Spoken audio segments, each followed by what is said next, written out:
Dengan mempelajari Sirah Nabawiyah, maka makin menambah kecintaan kepadanya. Semoga yang subscribe juga dimudahkan jalannya menuju surga. Silahkan tekan tombol like supaya postingan ini semakin tersebar. Dan tulis doa serta hajat pemirsa di kolom komentar. Semoga semakin banyak yang mengaminkan, maka semakin cepat terkabul. Nabi Sulaiman alaihi salam adalah manusia terkaya sepanjang sejarah kehidupan manusia di muka bumi. Dalam beberapa kitab suci seperti Al-Quran, Alkitab, dan Injil, Nabi Sulaiman alaihi salam dijelaskan sebagai manusia terkaya yang pernah hidup di muka bumi. Tidak ada satupun manusia yang bisa mengalahkan total kekayaannya hingga hari kiamat tiba. Para arkeolog telah menemukan situs peninggalan sejarah Islam yang mengungkap total kekayaan Nabi Sulaiman alaihi salam.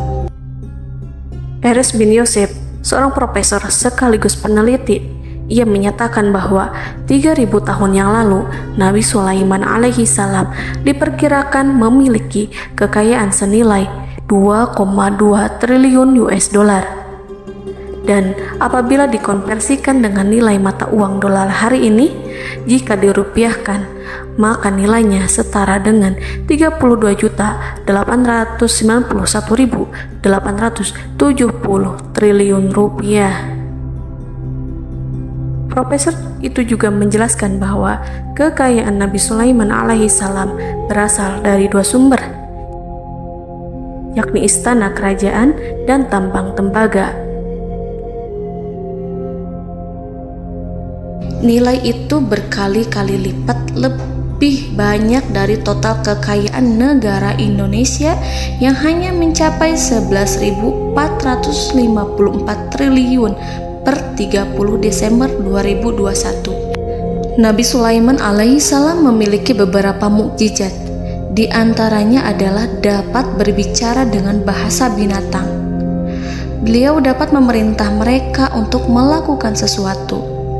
Beliau juga dapat mengendalikan besar kecilnya tekanan angin dan dapat mengatur ke arah mana angin akan berhembus. Sehingga dengan itu Nabi Sulaiman dapat memanfaatkan angin sebagai kendaraannya dan juga kendaraan tentaranya. Nabi Sulaiman juga bisa melunakkan besi dan membentuknya menjadi pakaian perang yang anti tusukan senjata tajam. Nabi Sulaiman juga memimpin para jin. Mereka tunduk dan patuh pada perintah Nabi Sulaiman alaihi salam. Tidak hanya setan, iblis laknatullah yang merupakan makhluk pembangkang dapat dibuat tunduk bertekuk lutut pada perintah-perintah Nabi Sulaiman. Nabi Sulaiman bisa melakukan teleportasi, yaitu berpindah dari suatu tempat ke tempat yang lain dalam waktu singkat. Peristiwa itu dibuktikan dengan pemindahan singgasana Ratu Balqis atas perintah Nabi Sulaiman. Nabi Sulaiman dikenal sebagai raja yang adil dan bijaksana. Nabi Sulaiman diberkahi kecerdasan yang luar biasa untuk menyatu padukan segenap kekuatan yang Allah berikan kepadanya. Ia mengelola dan membawa kerajaannya menjadi kekuatan raksasa yang tak terkalahkan di masanya dengan segenap kemampuan yang dimilikinya. Tentara Nabi Sulaiman adalah tentara terkuat di bumi tanpa ada yang menandingi. Pertanyaan mendasar yang muncul kali ini adalah dari mana sumber kekayaan dan kekuatan Nabi Sulaiman alaihi salam? Untuk mendapat jawaban dari pertanyaan itu, simak video ini sampai akhir. Sebelum itu, mari bantu channel ini terus berkembang dengan cara subscribe dan nyalakan tanda loncengnya. Berikan komentar yang positif dan berikan like serta share video ini. Bismillahirrahmanirrahim. Sungguh kami benar-benar telah menganugerahkan ilmu kepada Daud dan Sulaiman. Keduanya berkata, segala puji bagi Allah yang melebihkan kami dari kebanyakan hamba-hambanya yang mukmin. Sulaiman telah mewarisi Daud dan dia berkata, wahai manusia, kami telah diajari untuk memahami bahasa burung dan kami dianugerahi segala sesuatu. Sesungguhnya semua ini benar-benar karunia yang nyata. Quran Surat An-Naml ayat 15-16. Saudara-saudaraku yang dirahmati Allah, pada ayat di atas disebutkan bahwa Sulaiman telah mewarisi Daud. Nabi Sulaiman mewarisi Nabi Daud dalam sisi kenabian dan kekuasaan, bukan mewarisi harta, karena para nabi tidak mewariskan harta. Sebab sepeninggalan mereka, harta para nabi menjadi sedekah bagi orang-orang yang ada di sekitarnya, yaitu orang-orang fakir dan orang-orang yang membutuhkan. Dan harta para nabi tidak dikhususkan bagi kalangan keluarganya. Rasulullah Shallallahu Alaihi Wasallam bersabda, "Kami para nabi tidak mewariskan." Nabi Sulaiman mewarisi kenabian dari Nabi Daud. Ini adalah hal yang jelas. Allah telah memilihnya sebagai nabi dari Bani Israel. Begitu juga Allah telah memberinya kekuasaan kerajaan sehingga ia menjadi pemimpin Bani Israel. Barangkali sesuatu yang paling penting yang diwarisi oleh Nabi Sulaiman dari Nabi Daud adalah tradisi militer. Kemajuan militer yang dahsyat telah berpindah kepada Nabi Sulaiman. Nabi Daud sebenarnya adalah seorang pengembala kambing yang sangat miskin, tetapi seiring dengan perjalanan waktu, ia menjadi komandan pasukan tiada tanding. Nabi Daud alaihi salam mengetahui bahwa kekuatan hakiki yang mengatur alam semesta adalah kekuatan Allah. Ketika Nabi Daud mengelurkan tangannya dan memegang potongan batu, lalu beliau melemparkannya dengan ketepel ke arah Jalut, kepala Jalut retak dan ambruk menghantam tanah. Ini sebagai bentuk demonstrasi kekuatan darinya. Kehadiran Nabi Daud mengubah pasukan Bani Israel, di mana mereka sebelumnya lari jika berhadapan dengan musuh.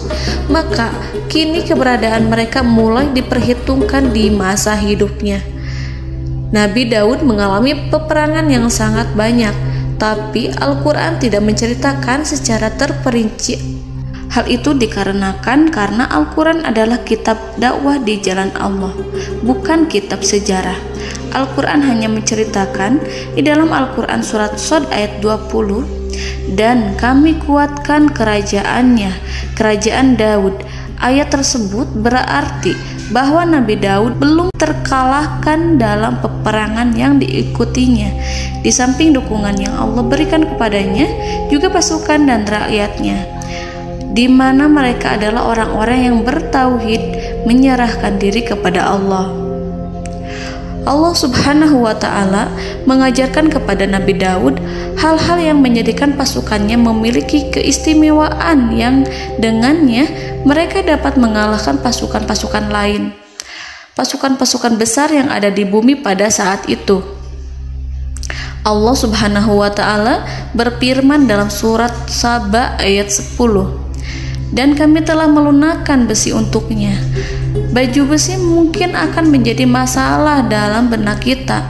Ketika orang-orang yang berperang, baju besi cukup mengganggu gerakan mereka. Kita bisa membayangkan ketika ada dua orang berperang, salah satu dapat bergerak bebas, sementara yang lainnya tidak leluasa bergerak karena tertahan dengan pakaiannya. Namun, dengan kekuasaan Allah, Nabi Daud dapat melunakkan besi dan membuat baju besi yang ringan, yang mudah untuk digunakan. Ini adalah kemajuan penting yang Allah berikan kepada Nabi Daud dan tentaranya. Kemajuan itu kemudian diajarkan, diwariskan dan dimiliki oleh Nabi Sulaiman alaihi salam. Nabi Sulaiman memiliki pasukan dahsyat yang melebihi pasukan manapun di bumi saat itu, atau bahkan mungkin saat ini. Bahkan Allah menambahkan karunia-Nya kepada Nabi Sulaiman yang disebutkan dalam Al-Quran surat An-Naml ayat 16. Dan Sulaiman telah mewarisi Daud, dan dia berkata, "Wahai manusia, kami telah diberi pengertian tentang suara burung, dan kami diberi segala sesuatu. Sesungguhnya ini benar-benar suatu karunia yang nyata." Saudara-saudaraku yang dirahmati Allah, pada suatu hari Nabi Sulaiman alaihi salam menengadahkan tangannya dan berdoa kepada Allah Subhanahu wa ta'ala. Antara hati Nabi dan Allah tidak ada penghalang, tidak ada jarak, tidak ada sekatan waktu, tidak ada satupun dari para nabi yang berdoa kepada Allah kecuali doanya pasti dikabulkan. Doa Nabi Sulaiman alaihi salam direkam dalam Al-Quran surat Shad ayat 35. Nabi Sulaiman berkata, "Ya Tuhanku, ampunilah aku, anugerahkanlah kepadaku kerajaan yang tidak dimiliki oleh seorang pun sesudahku." Nabi Sulaiman menginginkan dari Allah sesuatu kerajaan yang belum pernah diperoleh oleh siapapun setelahnya. Allah Subhanahu wa ta'ala mengabulkan doa Nabi Sulaiman dan memberinya kerajaan tersebut. Nabi Sulaiman mewarisi kekuasaan, kenabian, hikmah ilmu dari Nabi Daud alaihi salam. Orang-orang menyebut Nabi Sulaiman Al-Hakim, Sulaiman yang bijaksana. Kebijaksanaan Nabi Sulaiman tidak terbatas pada keadilannya di tengah-tengah manusia dan juga kasih sayangnya kepada mereka. Namun, kebijaksanaan Nabi Sulaiman juga berlaku di kalangan burung dan binatang lainnya. Nabi Daud juga mengenal bahasa burung, tetapi Nabi Sulaiman dapat berbicara dengan bahasa burung. Bahkan, ia dapat menggantikannya sebagai pembantunya. Ketika Nabi Daud bertasbih di gunung, burung-burung serta binatang buas ikut bertasbih bersamanya. Bahkan angin pun berhenti untuk mendengarkan tasbih itu. Sedangkan Nabi Sulaiman alaihi salam, Allah Subhanahu wa ta'ala memberinya karunia lebih dari itu, di mana binatang-binatang buas tunduk padanya, begitu juga angin dan burung. Saudara-saudaraku yang dirahmati Allah, Nabi Sulaiman alaihi salam mampu mendengarkan bisikan semut yang berbicara kepada sesama mereka. Bahkan ia mampu memerintahkan semut tersebut sehingga semut itu menjadi taat pada perintahnya. Pasukan Nabi Sulaiman memiliki kekuatan yang sangat dahsyat. Belum pernah ada di dunia ini satu pasukan pun yang memiliki kekuatan seperti itu. Kekuatan Nabi Sulaiman berasal dari beberapa kombinasi yang sangat mengagumkan, sehingga karenanya ia tidak dapat tertandingi. Kekuatan itu terdiri dari manusia, binatang-binatang, jin, dan lain sebagainya. Kita mengetahui bahwa jin adalah makhluk Allah dan manusia tidak mampu melihatnya atau menghadirkannya atau meminta pertolongan kepadanya. Sedangkan Nabi Sulaiman telah diberi Allah suatu kemampuan untuk menundukkan jin, memperkerjakan mereka sebagai tentara di tengah-tengah peperangan. Bahkan ia mampu menjadikan mereka sebagai pekerja-pekerja kasar di kerajaannya saat tidak ada peperangan. Oleh sebab itu, ketika ada pasukan lain yang mencoba melawan pasukan Nabi Sulaiman, mustahil mereka akan mendapatkan kemenangan. Bahkan pasukan Nabi Sulaiman diperkuat oleh pasukan burung. Burung di pasukan Nabi Sulaiman memerankan tugas penting, yaitu menjadi agen intelijen. Kita mengetahui bahwa peranan informasi saat peperangan adalah hal yang penting.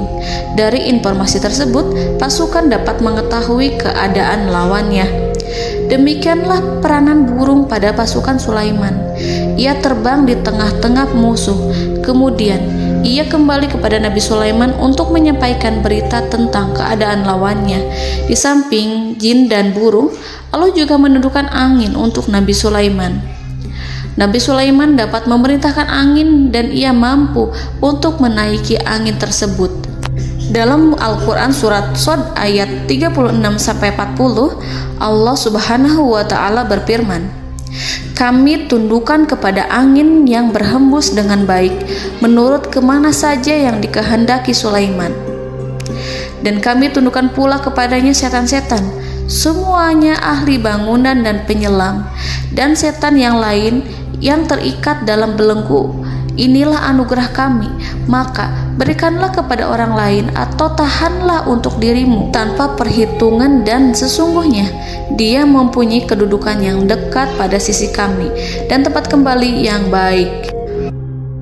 Saudara-saudaraku yang dirahmati Allah, Allah Subhanahu wa Ta'ala juga memberikan kemampuan yang tak seorang pun dari para nabi mendapatkannya, yaitu kemampuan untuk memerintah setan. Setan adalah salah satu bagian dari jin. Ia adalah kelompok yang celaka dari bangsa jin. Kelompok ini sebenarnya tidak mampu dikuasai oleh manusia. Bahkan jin yang soleh tidak dapat mengatur setan. Adapun Nabi Sulaiman, Allah telah memberinya kekuasaan untuk menundukkan setan dan mempekerjakannya, bahkan mengikatnya dengan rantai serta menghukumnya jika ia menentang pada perintahnya. Setan membangun untuk Sulaiman istana-istana, patung-patung dan alat-alat perang. Bahkan setan-setan itu menyelam ke dasar lautan untuk mengeluarkan permata dan yakut untuk Sulaiman. Jika di antara setan yang menentang perintahnya, maka Nabi Sulaiman alaihi salam mengikatnya dengan rantai. Ini semua menunjukkan kekayaan Nabi Sulaiman dan kekuasaannya, di mana ia mampu mengatur banyak makhluk di bumi ini. Tentu saja, kemampuan itu semua adalah atas izin dari Allah Subhanahu wa Ta'ala sebagai mukjizat darinya. Allah Subhanahu wa Ta'ala berfirman dalam Al-Quran surat Saba ayat 12, dan sebagian dari jin adalah yang bekerja di hadapannya di bawah kekuasaannya dengan izin Tuhannya, dan siapa yang menyimpang di antara mereka dari perintah kami, maka kami rasakan kepadanya azab neraka yang apinya menyala-nyala. Para jin itu membuat untuk Sulaiman apa yang dikehendakinya, dari gedung-gedung yang tinggi, patung-patung, dan piring-piring yang besarnya seperti kolam, atau periuk yang tetap berada di atas tungku. Saudara-saudaraku yang dirahmati Allah, Nabi Sulaiman yang bijaksana adalah penguasa yang tak tertandingi di muka bumi. Meskipun memperoleh nikmat-nikmat khusus yang agung itu yang Allah berikan kepada Sulaiman, beliau tetap menunjukkan dirinya sebagai manusia yang paling banyak berzikir kepada Allah dan manusia yang paling banyak bersyukur di zamannya. Saudara-saudaraku yang dirahmati Allah, sebagaimana Allah Subhanahu wa Ta'ala memberikan nikmat kepada ayahnya Nabi Daud alaihi salam, di mana ia mampu melunakkan besi, dan Allah mengajarinya bagaimana cara mencairkan besi, maka Nabi Sulaiman alaihi salam dapat memanfaatkan tembaga yang cair untuk peperangan. Dan juga di saat perdamaian, pada saat peperangan, beliau mencampur tembaga dengan besi dan menjadikannya perunggu. Mereka menggunakan senjata-senjata perunggu dalam peperangan seperti pedang, baju besi, dan juga pisau. Senjata-senjata ini adalah senjata yang paling kuat pada saat itu. Sedangkan di saat damai, tembaga digunakan untuk membuat bangunan, perhiasan, dan sebagainya. Meskipun Nabi Sulaiman mendapatkan nikmat yang besar dan karunia yang khusus, Allah Subhanahu wa Ta'ala mengujinya dengan suatu ujian yang dahsyat. Ujian yang akan selalu datang kepada seorang hamba yang soleh. Ketika hamba itu mendapatkan kedudukan besar, maka ujiannya pun menjadi besar. Allah Subhanahu wa Ta'ala menguji Nabi Sulaiman dengan penyakit. Diceritakan oleh Fahru Roji, Nabi Sulaiman diuji dengan suatu penyakit yang keras, di mana kedokteran saat itu tidak dapat dan tidak mampu mengatasinya.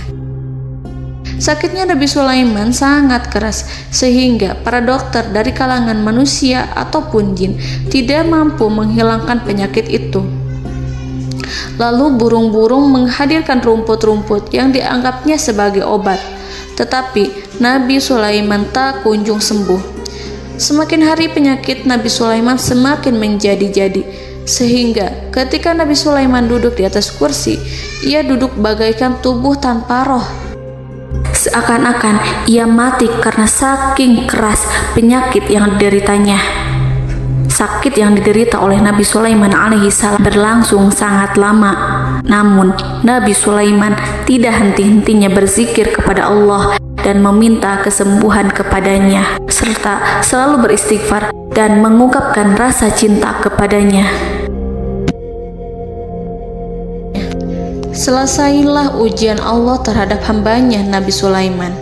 Beliau pun sembuh Nabi Sulaiman merasakan kembali kesehatannya setelah ia mengetahui segala kejayaan dan segala kekuasaan serta segala kebesarannya tidak lagi mampu menghilangkan penyakit yang dideritanya kecuali jika Allah menghendaki. Saudara-saudaraku yang dirahmati Allah, Nabi Sulaiman telah membangun tempat ibadah, tempat sujud, sehingga manusia menyembah Allah di dalamnya. Orang-orang yang membangunnya berjumlah puluhan ribu orang. Tentu setiap kelompok dari mereka memiliki pekerjaan masing-masing. Di antara mereka ada yang mencairkan tembaga, di antara mereka ada yang tukang pahat, ada yang tukang ukir, ada yang membelah batu, ada yang memotong kayu, ada yang mendatangkan rumput-rumput dari Libanon, ada yang mendatangkan emas dan menjadikannya lempengan-lempengan yang mengkilat untuk menutupi kayu serta untuk melapisi dinding-dinding. Bahkan golongan jin pun membantu membangun tempat tersebut, tentu dengan perintah dan bimbingan Nabi Sulaiman. Mereka membuat patung-patung yang besar, membuat bejana yang besar untuk tempat makan para tentara dan pekerja, yaitu bejana seperti gunung. Karena saking berat dan besarnya, mereka juga membuat tempat-tempat minum yang besarnya seperti kolam. Nabi Sulaiman mengawasi para pekerjanya dan juga mengurusi masyarakatnya, di mana beliau mengenali problem mereka dan berusaha memecahkannya. Beliau juga mengawasi pasukan dari kalangan binatang dan burung. Beliau mengetahui apabila ada satu di antara mereka yang tidak datang, kemana ia pergi serta mengapa ia pergi. Nabi Sulaiman menguasai pengetahuan itu semua.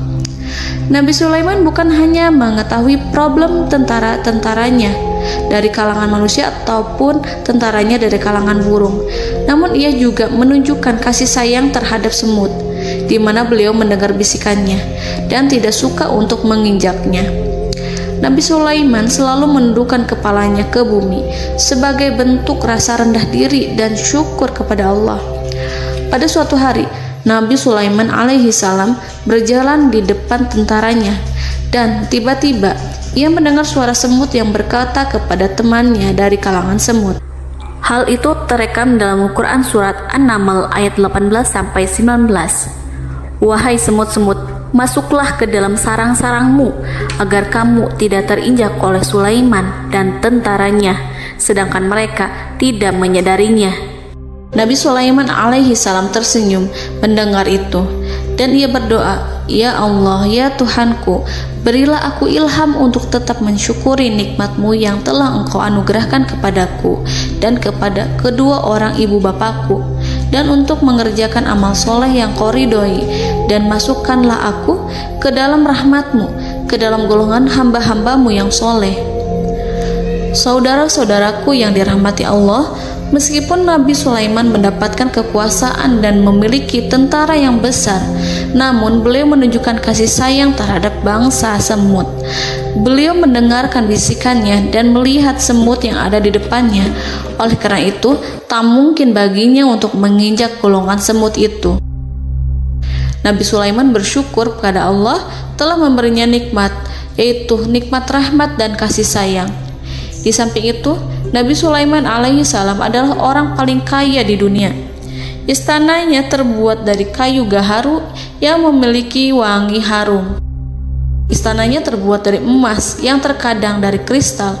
Beliau juga memiliki kursi besar yang terbuat dari emas dan permata. Istana Nabi Sulaiman merupakan istana yang paling besar di dunia. Nabi Sulaiman menggunakan pakaian dari emas dan permata. Meskipun demikian, Nabi Sulaiman tetap menunjukkan sebagai hamba yang berserah diri dan rendah diri di hadapan Allah Subhanahu wa Ta'ala. Nabi Sulaiman yang merendahkan diri di hadapan Allah, ia selalu sujud kepada Allah, sebagaimana ayahnya yang selalu bertasbih pada Allah.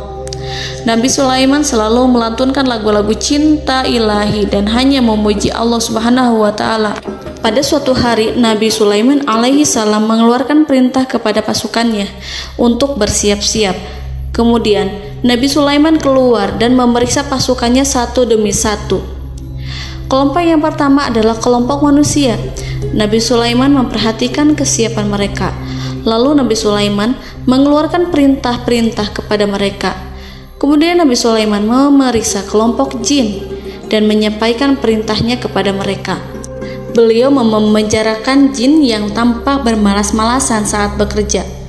Lalu beliau memeriksa binatang dan berkata kepada mereka, apakah mereka sudah makan dengan baik? Apakah mereka tidur dengan nyenyak? Apakah ada yang mengadu pada mereka, misalkan karena penyediaan makanan yang tidak layak? Apakah ada di sana yang sakit dan lain sebagainya? Ketika Nabi Sulaiman merasa puas dengan semuanya, Nabi Sulaiman memasuki tenda tempat berkumpulnya para burung. Nabi Sulaiman alaihi salam kemudian memasuki tenda tersebut, mengamati keadaan di sekitarnya, sehingga beliau mengetahui bahwa ada satu burung yang tidak hadir, yaitu burung hudhud. Mengapa aku tidak melihat burung hudhud? Burung-burung yang lain tampak terdiam sebagai penghormatan, dan mereka mendengarkan apa yang akan dikatakan pemimpin mereka. Nabi Sulaiman mengarahkan pandangannya pada semua burung dan tidak menemukan burung hudhud di antara mereka. Tak seekor burung pun yang mengetahui keberadaannya. Burung hudhud absen pada apel wajib kali ini. Nabi Sulaiman mulai menampakkan kemarahannya. Tiba-tiba, seekor burung kecil memberanikan diri untuk berkata kepada Nabi Sulaiman, "Wahai Nabi yang mulia, seharusnya hudhud ada bersamaku kemarin untuk melaksanakan tugas penyelidikan. Ia adalah pemimpin misi itu. Namun, burung hudhud belum datang. Oleh karena itu, aku tidak pergi bersamanya." Burung itu tampak gemetar. Nabi Sulaiman mengetahui bahwa hudhud tidak hadir dan tak seorang pun mengetahui kemana ia pergi. Burung hudhud pergi tanpa izin terlebih dahulu. Dalam keadaan marah, Nabi Sulaiman berkata, "Sungguh aku benar-benar akan mengazabnya dengan azab yang sangat keras atau benar-benar menyembelihnya, kecuali jika ia benar-benar datang kepadaku dengan alasan yang jelas." Kawanan burung-burung mengetahui bahwa Nabi Sulaiman sedang marah dan telah menetapkan untuk menyiksa burung hudhud atau menyembelihnya atau justru memaafkannya dengan syarat ia datang dengan membawa alasan yang dapat menyelamatkannya, atau dengan kata lain, burung hudhud dapat memastikan bahwa ia melaksanakan tugas yang penting. Nabi Sulaiman menunjukkan kemarahan yang besar sehingga siapapun akan merasa takut kepada Nabi Sulaiman yang marah. Nabi Sulaiman kemudian pergi dari tempat burung tersebut. Nabi Sulaiman masih memikirkan keadaan burung hudhud. Seharusnya burung hudhud menjadi bagian penting dari badan intelijen. Apakah ia pergi untuk menyingkap suatu, atau apakah ia pergi hanya untuk bermain-main? Nabi Sulaiman telah memperhatikan dan mengetahui bahwa burung hudhud adalah seekor burung yang cerdik dan juga fasih berbicara. Terkadang Nabi Sulaiman mendapati burung hudhud sedang bermain-main dan menunda-nunda pekerjaannya. Namun ketika Nabi Sulaiman melihatnya, burung hudhud memahami bahwa perbuatannya tidak benar. Oleh karena itu, ia tidak boleh menyampur adukan antara waktu serius dan waktu bermain. Tidak lama setelah itu, burung hudhud tiba di tempat para burung. Burung-burung yang lain berkata kepadanya, "Wahai hudhud, pergilah engkau ke tempat Nabi Sulaiman. Jika ia mengetahui bahwa engkau telah sampai, jiwamu benar-benar terancam." Mendengar itu, burung hudhud segera beranjak. Ia terbang menemui Nabi Sulaiman. Pada waktu itu, Nabi Sulaiman sedang duduk bersama tentaranya yang lain. Burung hudhud berdiri. Ia telah merencanakan untuk memulai pembicaraan dengan Nabi Sulaiman sebelum Nabi Sulaiman bertanya kepadanya kemana dia pergi. Ini sebagai bukti bahwa hudhud telah melaksanakan suatu tugas yang penting. Dalam Al-Quran Surat An-Naml ayat 22, burung hudhud berbicara, "Aku telah mengetahui sesuatu yang kamu belum mengetahuinya, dan kubawa kepadamu dari negeri Saba suatu berita penting yang diyakini seakan-akan burung hudhud hendak berkata, 'Aku adalah hudhud yang miskin, tapi aku mengetahui apa yang tidak engkau ketahui, dan aku telah datang kepadamu dari kerajaan Saba dengan membawa berita yang sangat penting.'" Nabi Sulaiman tampak terdiam menunggu hudhud menyelesaikan kisahnya. Dalam surat An-Naml ayat 23-24, burung hudhud berkata, Sesungguhnya aku menjumpai seorang wanita yang memerintah mereka. Dia dianugerahi segala sesuatu serta mempunyai singgasana yang besar. Aku mendapati dia dan kaumnya menyembah matahari selain Allah. Dan setan-setan telah menjadikan mereka memandang indah perbuatan-perbuatan mereka, lalu menghalangi mereka dari jalan Allah, sehingga mereka tidak mendapat petunjuk. Burung hudhud diam. Nabi Sulaiman merasa bahwa hudhud menunjukkan kepasihan lisannya. Nabi Sulaiman berkata dalam Quran surat An-Naml ayat 27 sambil menunjukkan senyum manisnya. Nabi Sulaiman berkata, "Akan kami lihat apakah kamu benar wahai hudhud, ataukah kamu termasuk orang-orang yang berdusta." Seakan-akan burung hudhud ingin mengatakan, "Aku tidak berbohong, wahai Nabi yang mulia." Namun diamnya Sulaiman membuat takut sehingga burung hudhud terdiam. Nabi Sulaiman terdiam karena berpikir, lalu ia memutuskan sesuatu setelah itu. Beliau melihat kepada lainnya dan meminta secari kertas. Nabi Sulaiman menulis surat singkat dan menyerahkannya kepada hudhud serta memerintahkan kepadanya seperti yang dikatakan dalam Quran surat An-Naml ayat 28. "Pergilah dengan membawa suratku ini, lalu jatuhkanlah kepada mereka, kemudian berpalinglah dari mereka, lalu perhatikanlah apa yang mereka bicarakan." Al-Quranul Karim hanya menceritakan dalam Quran surat An-Naml bagaimana perginya hudhud dan bagaimana ia menyerahkan surat itu. Lalu Al-Quran langsung menyebut keadaan kerajaan Balqis yang saat itu sedang membaca surat di depan para pembesar kerajaan dan para menterinya. Dalam Al-Quran surat An-Naml ayat 29-31 berkatalah Balqis, "Wahai pembesar-pembesar, sesungguhnya telah dijatuhkan kepadaku sebuah surat yang mulia. Sesungguhnya surat ini dari Sulaiman, dan sesungguhnya isinya dengan menyebut nama Allah yang Maha Pengasih lagi Maha Penyayang, bahwa janganlah kalian berlaku sombong terhadapku, dan datanglah kepadaku sebagai orang yang berserah diri." Saudara-saudaraku yang dirahmati Allah, dalam surat tersebut Nabi Sulaiman menyebutkan supaya mereka menyerahkan diri dan tunduk kepada perintah Nabi Sulaiman. Nabi Sulaiman memerintahkan agar mereka meninggalkan penyembahan terhadap matahari. Nabi Sulaiman tidak mempersoalkan akidah mereka dan tidak memuaskan mereka dengan apapun. Nabi Sulaiman hanya memerintahkan bahwa ia berada di atas kebenaran. Bukankah ia didukung kekuatan yang berlandaskan keyakinan yang dimilikinya? Nabi Sulaiman hanya memerintahkan mereka agar tunduk dan patuh kepadanya. Ratu Sabak menyampaikan surat tersebut di tengah-tengah kaumnya. Dalam Quran surat An-Naml ayat 32 dijelaskan, "Dan berkatalah Balqis, wahai para pembesar, berilah aku pertimbangan dalam urusanku ini. Aku tidak pernah memutuskan sesuatu persoalan sebelum kamu berada dalam majelisku." Saudara-saudaraku yang dirahmati Allah, para pembesar istana Balqis menentang surat tersebut. Isi surat itu membangkitkan kesombongan kaum Sabak, di mana mereka merasa lebih kuat. Mereka mengetahui bahwa di sana ada seorang yang mencoba menentang mereka dan mengisyaratkan peperangan kepada mereka.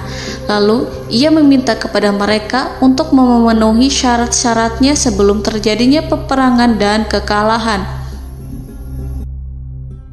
Dalam surat An-Naml ayat 33, mereka menjawab, "Kita adalah orang-orang yang memiliki kekuatan dan juga memiliki keberanian yang sangat besar dalam peperangan. Dan keputusan berada di tanganmu, wahai rajaku. Maka pertimbangkanlah apa yang akan kamu perintahkan." Saudara-saudaraku yang dirahmati Allah, para pembesar kaum Sabak seakan ingin berkata, "Kita siap untuk melaksanakan perang." Tampaknya ratu itu memiliki kebijakan yang lebih baik dari pembesar kaumnya. Surat Sulaiman itu membuatnya berpikir lebih jernih dan lebih berhati-hati. Ia berusaha sebisa mungkin menghindari peperangan. Ratu itu berpikir dalam tempo yang lama. Nama Sulaiman tidak diketahuinya dan ia pun belum pernah mendengarnya. Oleh karena itu, Ratu kaum Sabak tidak mampu mengetahui dan mendeteksi seberapa besar kekuatan Nabi Sulaiman. boleh jadi Nabi Sulaiman memiliki kekuatan yang dahsyat sehingga ia mampu memerangi kekuasaannya dan mengalahkannya. Kemudian ratu memperhatikan apa yang ada di sekelilingnya. Ia melihat kemajuan masyarakatnya dan juga kekayaannya. Barangkali ia mengira bahwa Nabi Sulaiman iri terhadap kemajuan dan kekayaannya itu, sehingga Nabi Sulaiman ingin menyerangnya. Setelah mempertimbangkan isi surat Nabi Sulaiman dengan cermat, Ratu Saba memilih untuk tidak bersikap ceroboh dan bodoh. Ratu lebih suka untuk menggunakan bahasa kelembutan. Ia mengirim kepada Nabi Sulaiman suatu hadiah yang besar. Ratu mengira bahwa Nabi Sulaiman seorang yang ambisius, yang boleh jadi ia telah mendengar tentang kekayaan kerajaan Saba. Para utusan pergi dengan membawa hadiah dari Ratu Saba. Ratu berharap agar mereka dapat memasuki kerajaan Nabi Sulaiman dan akan mengetahui kondisi kerajaannya. Saat mereka pulang, Ratu ingin mendengar secara langsung dari mereka tentang bagaimana keadaan kaum Nabi Sulaiman dan pasukannya. Setelah mendapatkan informasi yang cukup, maka Ratu Balqis dapat membuat sesuatu keputusan yang tepat. Ratu menyembunyikan apa yang terlintas dalam pikirannya, lalu ia berbicara kepada pembesar istananya bahwa ia dapat menyingkap niat jahat Raja Sulaiman melalui cara mengirimkan hadiah kepadanya. Ratu lebih memilih cara tersebut dan menunggu reaksi dari Nabi Sulaiman. Ratu berhasil memuaskan para pembesar istana, dan untuk sementara ia menghilangkan ide untuk berperang. Karena para raja jika menyerang suatu desa, maka pemimpin desa tersebut adalah orang yang paling banyak mendapatkan kehinaan.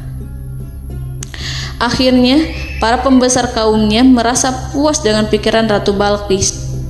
Saudara-saudaraku yang dirahmati Allah, dalam surat An-Naml ayat 34-35 dijelaskan, Ratu Balqis berkata, "Sesungguhnya raja-raja apabila memasuki suatu negeri, niscaya mereka akan membinasakannya dan menjadikan penduduknya yang mulia menjadi hina.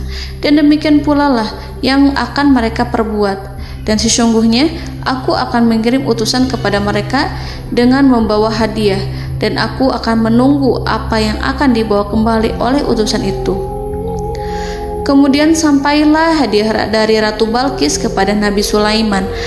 Para intelijen Nabi Sulaiman memberitahunya bahwa utusan Balqis datang dengan membawa hadiah. Nabi Sulaiman langsung mengetahui bahwa Ratu Balqis itu sengaja mengirim orang-orangnya untuk mengetahui atau untuk mendapatkan informasi tentang kekuatannya. Lalu setelah itu ia akan mengambil keputusan atau mengambil sikap kepada kerajaan Sulaiman. Nabi Sulaiman segera memanggil semua pasukannya untuk berkumpul. Utusan Balqis segera memasuki istana Nabi yang dipenuhi dengan pasukan yang besar bersenjata. Melihat itu, utusan Ratu Balqis tercengang dan terkejut ketika mereka melihat kekayaan yang mereka bawa tidak ada apa-apanya dibandingkan dengan kerajaan Nabi Sulaiman. Hadiah mereka tampak tidak berarti. Emas yang mereka bawa tampak tidak memiliki makna saat mereka memasuki istana Nabi Sulaiman yang terbuat dari kayu-kayu pohon gaharu yang mengeluarkan bau yang harum serta dihiasi dengan emas permata. Para utusan Ratu Balqis berdiri bersama Nabi Sulaiman dan menyaksikan bagaimana Nabi Sulaiman mengendalikan pasukannya. Kemudian mereka mulai berpikir tentang kekuatan dan kualitas pasukan Nabi Sulaiman. Betapa kagetnya mereka ketika melihat di tengah-tengah pasukan itu terdapat singa, burung, dan tentara dari kalangan manusia yang mampu terbang. Mereka pun sadar bahwa mereka di hadapan pasukan yang tiada tandingannya. Selesailah demonstrasi pasukan Nabi Sulaiman. Kemudian para utusan ratu dipersilahkan maju ke tempat hidangan makanan. Para utusan itu sangat terkejut ketika melihat berbagai macam makanan dari penjuru dunia ada di depannya. Dan di antara makanan itu terdapat pula makanan yang biasa ditemukan di negeri mereka. Tetapi mereka melihat bahwa makanan itu memiliki rasa yang lebih istimewa. Selain itu, piring-piring yang ada di depan mereka terbuat dari emas dan mereka dilayani oleh laki-laki yang berhias dengan emas. Di meja makan itu terdapat burung, ikan laut, dan berbagai macam daging yang mereka tidak mampu lagi membedakan daging apa itu. Nabi Sulaiman tidak makan bersama mereka, tapi beliau makan dengan menggunakan piring yang terbuat dari kayu. Beliau memakan roti yang kering yang dicampur dengan minyak. Inilah makanan yang dipilih Nabi Sulaiman. Makan bersama mereka dalam keadaan diam, mereka merasa kehadiran Nabi Sulaiman menciptakan suatu wibawa yang luar biasa. Selesai perjamuan itu, lalu dengan sangat malu mereka menyerahkan hadiah dari Ratu Balqis kepada Nabi Sulaiman. Hadiah itu berupa emas yang bagi mereka hadiah itu sangat bernilai tinggi. Tapi di sini hadiah itu tampak kecil di hadapan kekayaan Nabi Sulaiman yang sangat mengagumkan. Nabi Sulaiman memperhatikan hadiah dari Ratu Balqis itu dan berkata dalam Quran surat An-Naml ayat 36, "Maka apa yang diberikan Allah kepadaku lebih baik daripada apa yang diberikannya kepadamu, tetapi kamu merasa bangga dengan hadiahmu." Saudara-saudaraku, Raja Sulaiman menyingkap dengan kata-katanya yang singkat itu penolakannya terhadap hadiah mereka. Ia memberitahu utusan itu bahwa ia tidak menerima hadiah tersebut. Ia tidak merasa puas dengan hadiah itu.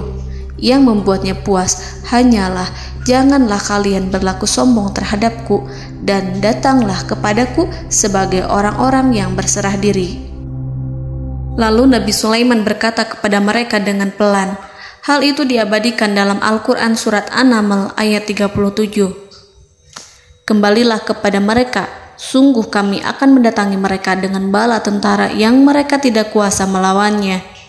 Dan pasti kami akan mengusir mereka dari negara itu, yaitu negeri Saba, dengan terhina.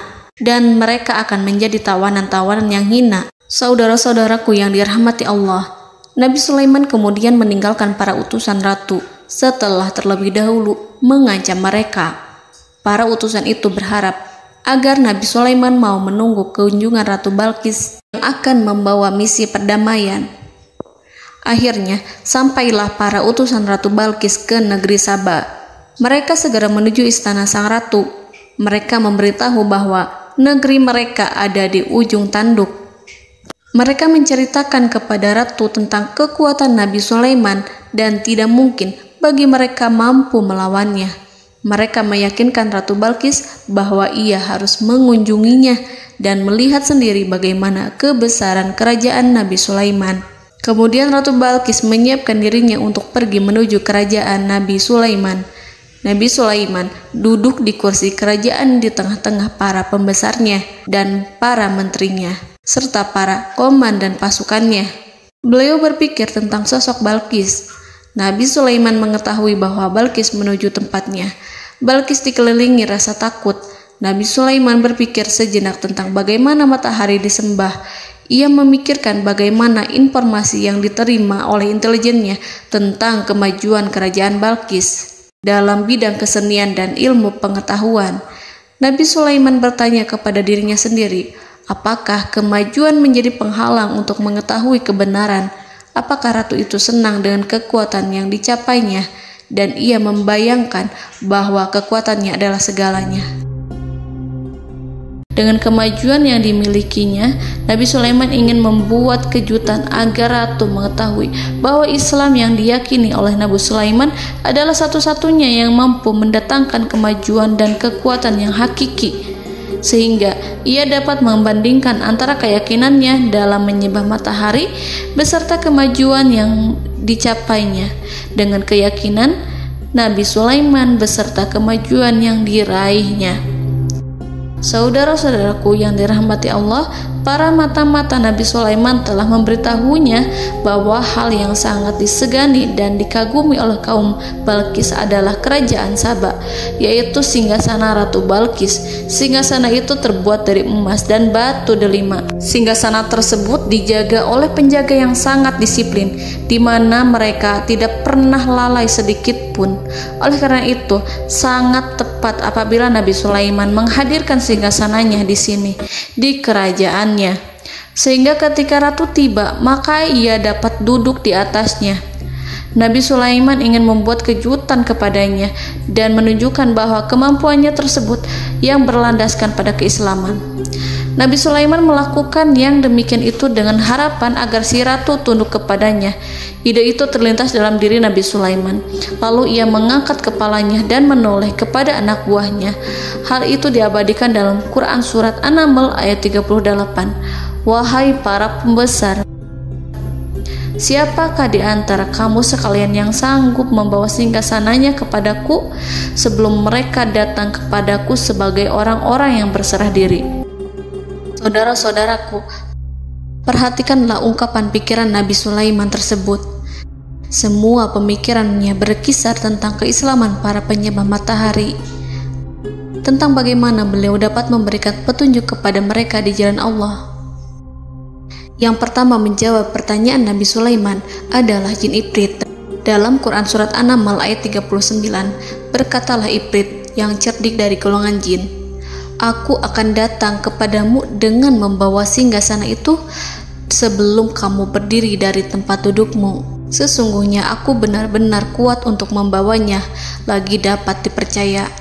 Nabi Sulaiman berdiri dari tempat duduknya. Setelah 1 jam atau 2 jam, jin itu berjanji kepadanya untuk menghadirkan singgasana Balkis. Sebelum itu, istana Nabi Sulaiman di Palestina, sedangkan istana Balkis terletak di Yaman. Antara singgasana tersebut dengan singgasana Nabi Sulaiman berjarak lebih dari ribuan mil. Barangkali pesawat yang cepat sekalipun yang kita kenal hari ini tidak akan mampu membawa dan mendatangkan istana itu dalam waktu 1 jam. Tetapi masalahnya di sini, berhubung dengan kekuatan jin yang serba misterius, Nabi Sulaiman tidak mengomentari sedikit pun terhadap apa yang dikatakan oleh Ifrit. Nabi Sulaiman tampak menunggu tanggapan lain yang mampu menghadirkan singgasana Balkis yang lebih cepat dari jin Ifrit. Nabi Sulaiman menoleh kepada seorang yang di sana, yang duduk di atas naungan. Hal itu diceritakan dalam Al-Quran Surat An-Naml ayat 40. Berkatalah seseorang yang mempunyai ilmu dari Alkitab, "Aku akan membawa singgasana itu kepadamu sebelum matamu berkedip." Maka tatkala Sulaiman melihat singgasana itu terletak di hadapannya, ia pun berkata, "Ini termasuk karunia Tuhanku untuk menguji aku. Apakah aku akan bersyukur atau mengingkari nikmatnya? Dan barang siapa yang bersyukur, maka sesungguhnya dia bersyukur untuk kebaikan dirinya sendiri. Dan barang siapa yang ingkar, maka sesungguhnya Tuhanku maha kaya lagi maha mulia." Saudara-saudaraku, belum lama seseorang yang mempunyai ilmu dari Alkitab menyatakan kalimatnya, sehingga singgasana itu tiba-tiba ada di depan Nabi Sulaiman, yang mampu menghadirkan singgasana itu lebih cepat dari kedipan mata. Al-Quranul Karim tidak menyingkap kepribadian seseorang yang menghadirkan singgasana itu. Al-Quran hanya menggarisi bahwa orang itu mempunyai ilmu dari Alkitab. Al-Quran tidak menjelaskan kepada kita apakah ia seorang malaikat ataukah manusia ataukah jin. Al-Quran sengaja tidak menyingkap hakikat kitab yang dimaksud. Saudara-saudaraku yang dirahmati Allah, setelah melihat singgasana itu, Nabi Sulaiman bersyukur kepada Allah. Ia mulai memperhatikan singgasana sang ratu.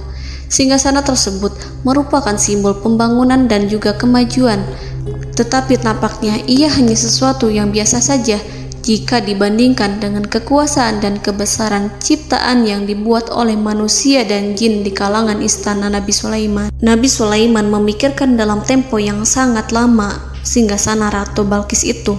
Kemudian beliau memerintahkan agar singgasana itu diperbaiki, sehingga saat Ratu Balkis datang, dia akan mengujinya. Apakah Ratu Balkis dapat mengenali singgasananya ataukah tidak? Dalam Al-Quran Surat An-Naml ayat 41, Nabi Sulaiman berkata, "Ubahlah baginya singgasananya, maka kita akan melihat apakah dia mengenal ataukah dia termasuk orang-orang yang tidak mengenalnya." Saudara-saudaraku yang dirahmati Allah, Nabi Sulaiman memerintahkan agar dibangun istana yang akan digunakan untuk menyambut Ratu Balkis. Nabi Sulaiman memilih tempat di laut, dan ia memerintahkan agar dibangun suatu istana di mana sebagian besarnya terdiri dari air laut. Nabi Sulaiman memerintahkan agar lantainya itu terbuat dari kaca yang tebal dan kuat, sehingga orang-orang yang berjalan di atas istana itu akan dapat melihat di bawahnya ada ikan-ikan berwarna-warni yang berenang-renang. Dan mereka akan melihat rumput-rumput laut yang bergerak-gerak. Akhirnya, selesailah pembangunan istana itu. Saking bersihnya kaca lantainya, sehingga tampak di sana tidak ada kaca. Burung hudhud memberitahu Nabi Sulaiman bahwa Balqis telah sampai dekat kerajaannya. Kemudian Ratu Balqis datang. Al-Quran tidak menyebutkan keadaan Nabi Sulaiman saat menyambut Balqis, namun Al-Quran menunjukkan dua sikap Ratu Balqis. Yang pertama, bagaimana sikap Balqis ketika pertama kali melihat singgasananya yang datang mendahuluinya, padahal ia telah meninggalkan pengawalannya untuk tetap setia menjaga singgasananya itu. Keadaan kedua adalah keadaan di depan istana yang dibangun untuk penyambutan Balqis. Istana itu penuh dengan permata yang berenang-renang di bawahnya ikan-ikan. Dalam Quran Surat An-Naml ayat 42 dijelaskan, dan ketika Balqis datang, ditanyakanlah kepadanya, "Serupa inikah singgasanamu?" Balqis menjawab, "Seakan-akan singgasana ini adalah singgasanaku. Kami telah diberi pengetahuan sebelumnya, dan kami adalah orang-orang yang berserah diri." Saudara-saudaraku, pada dialek di atas, Balqis melihat singgasananya dan ia tercengang saat mengetahui bahwa itu adalah singgasana miliknya.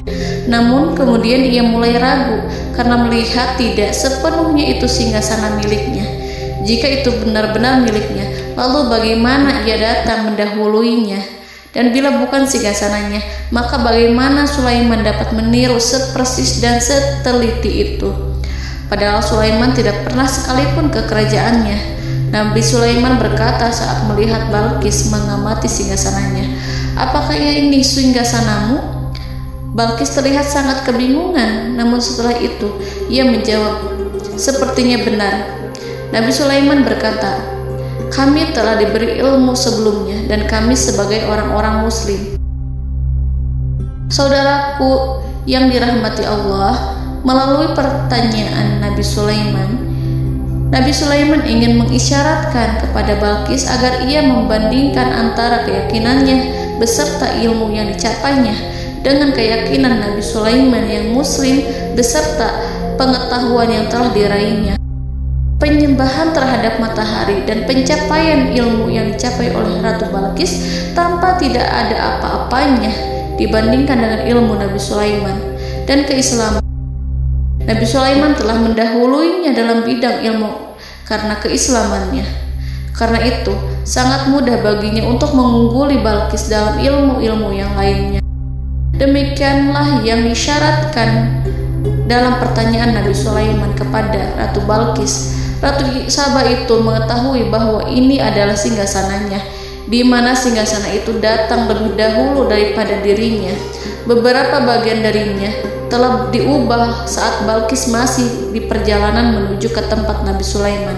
Ia berpikir kemampuan apa yang dimiliki Nabi Sulaiman. Ratu Balqis tercengang melihat apa yang disaksikannya, yang berupa buah dari keimanan Nabi Sulaiman dan hubungannya dengan Allah Subhanahu wa Ta'ala. Sebagaimana Balqis juga tercengang ketika melihat kemajuan di bidang ilmu pembangunan, seni, dan ilmu-ilmu yang lainnya. Maka ia tidak lebih kagum lagi saat melihat hubungan yang kuat antara keislaman Nabi Sulaiman dengan ilmunya serta kemajuan yang diraihnya. Dalam Al-Quran Surat An-Naml ayat 43 dijelaskan, dan apa yang disembahnya selama ini selain Allah mencegahnya untuk melahirkan keislamannya, karena sesungguhnya ia terdahulu termasuk orang-orang yang kafir. Saudara-saudaraku yang dirahmati Allah, berguncanglah dalam benak Balqis ribuan hal ketika melihat keyakinan kaumnya runtuh di hadapan Nabi Sulaiman. Ia menyadari matahari yang disembahnya hanya merupakan ciptaan Allah, dan Allah lah yang menggerakkannya untuk hamba-hambanya. Lalu terbitlah matahari kebenaran dalam dirinya. Hatinya diterangi oleh cahaya baru yang tidak akan tenggelam seperti tenggelamnya matahari. Masa keislamannya hanya menunggu waktu. Ratu Balqis memilih waktu yang tepat untuk mengumumkan keislamannya. Allah Subhanahu wa Ta'ala berfirman dalam Quran Surat An-Naml ayat 44. Dikatakan kepadanya, masuklah ke dalam istana. Maka tatkala ia melihat lantai istana itu, dikiranya kolam air yang besar dan disingkapnya 2 betisnya. Berkatalah Sulaiman, sesungguhnya ia adalah istana licin yang terbuat dari kaca.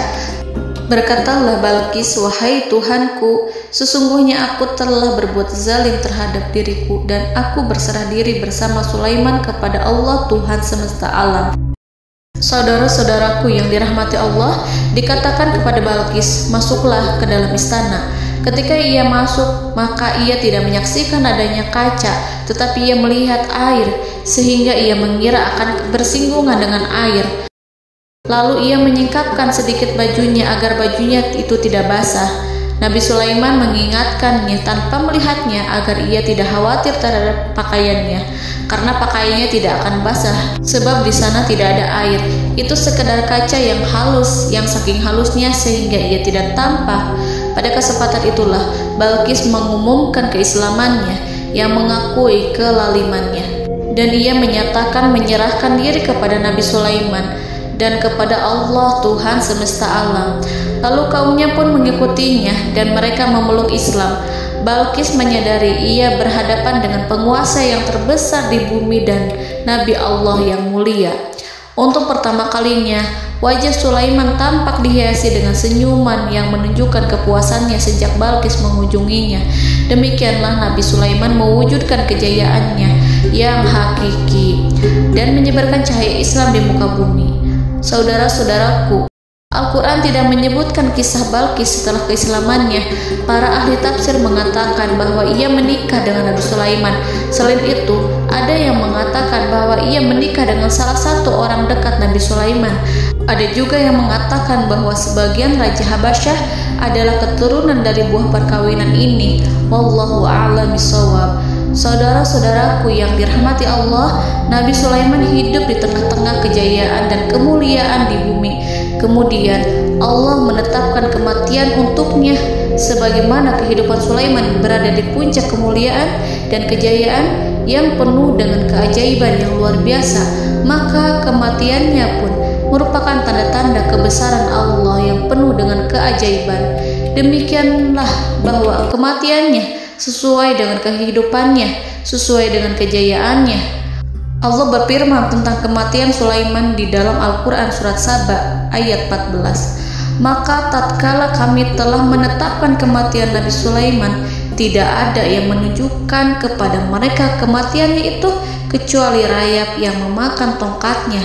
Maka tatkala ia telah tersungkur, tahulah jin bahwa kalau sekiranya mereka mengetahui yang gaib, tentulah mereka tidak akan tetap dalam siksa yang menghinakan.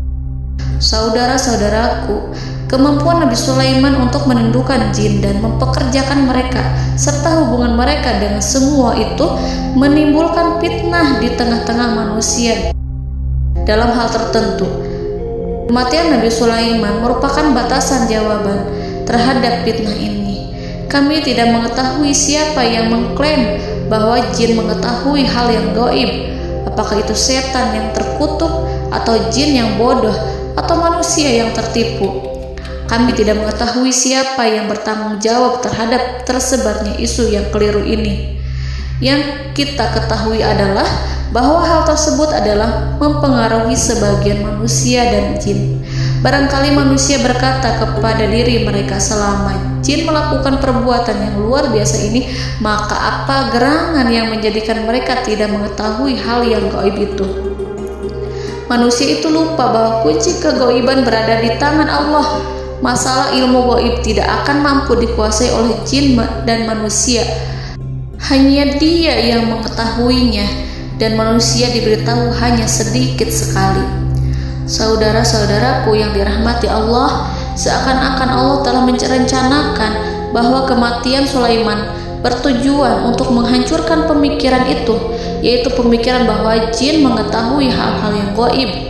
Jin bekerja untuk Nabi Sulaiman selama beliau hidup, dan tatkala beliau meninggal, maka tugas mereka menjadi bebas. Nabi Sulaiman meninggal tanpa diketahui oleh jin, sehingga mereka tetap bekerja untuk mereka, tetap mengabdi kepada Sulaiman. Seandainya mereka mengetahui hal yang gaib, niscaya mereka tidak akan meneruskan pekerjaan mereka.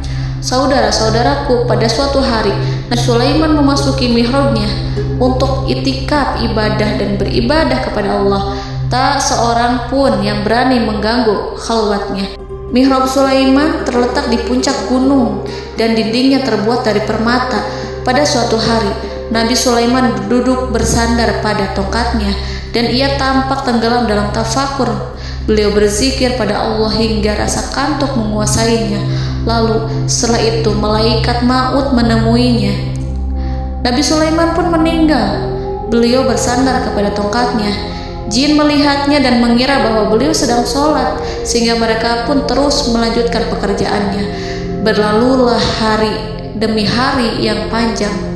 Datanglah rayap, yaitu semut kecil yang memakan kayu.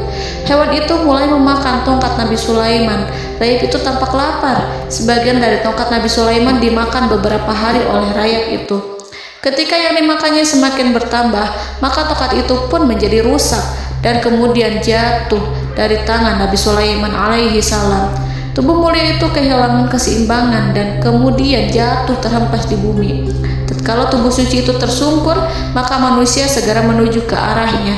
Mereka menyadari dan mengetahui bahwa Nabi Sulaiman telah meninggal dalam waktu yang lama. Jin menyadari bahwa mereka tidak mengetahui hal yang gaib, dan manusia pun mengetahui hakikat ini. Seandainya jin mengetahui hal yang gaib, niscaya ia tidak akan meneruskan siksa yang hina.